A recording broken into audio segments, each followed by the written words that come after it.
June 21 yoga day celebrate பண்ண போறாங்க. டேடிய முந்திக்கிட்டாரு கேடி. கேடியா? அது யாரு? கேடி ராஜேந்திர பாலாஜிப்பா. ஓ, சேர்த்து சொல்லுங்க. டேடி அப்படின்னு பேசிக்கிட்டு இருந்தாருல்ல. ஆமா, 21ஆம் தேதிக்கு இன்னும் நாள் இருக்கு, இன்னொரு 4 நாள் இருக்கு.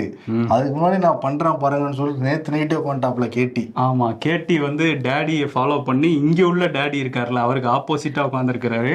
ஸ்டாலினை வந்து வீட்டுக்கு அனுப்பிட்டு எங்க தலைவர் எடப்பாடியை தான் நாங்க வந்து முதல்வராக்க போறோம், அதுக்காக தான் இந்த தியானம், சிறப்பு தியானம்ன்றாரு.